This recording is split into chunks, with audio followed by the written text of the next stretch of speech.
At sa ating pabaong Pampa-Good Night, may isang mega surprise sa lolong pianista sa Makati City. Sinabayan lang naman ng nag-iisang Sharon Cuneta ang kanyang pagtugtog. Panoorin natin yan sa report na ito.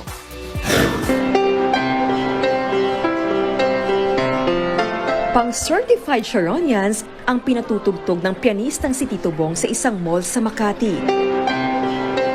Ang hindi alam ni Tatay, may mega surprise na nag-aabang para sa kanya. Habang pinatutugtog ang kantang Ikaw, aba, sumabay ang nag-iisang megastar si Sharon Cuneta.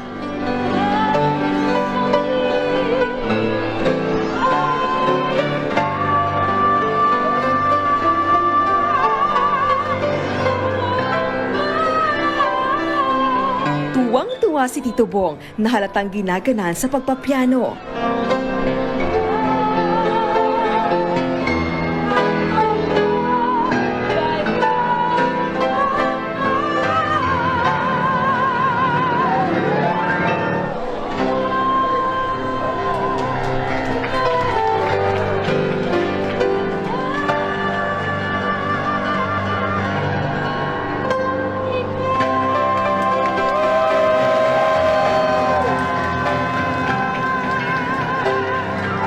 Pagkatapos ng kanta, mahigpit na nagyakap ang dalawa.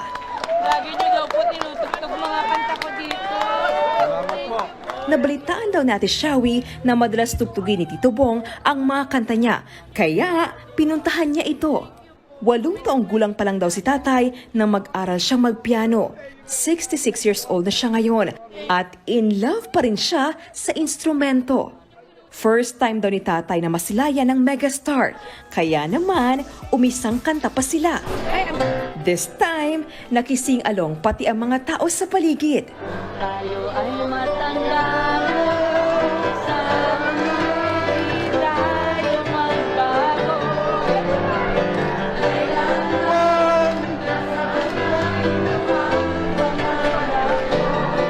Para kay Tito Bong, ang sabayan ng iniidolo niya ang kanyang pagtugtog ay isang natupad na pangarap na sana'y wala ng wakas.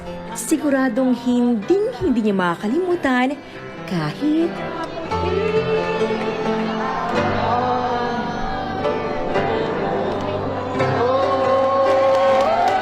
nagbabalita mula sa frontline. Jenny Dongon, News 5.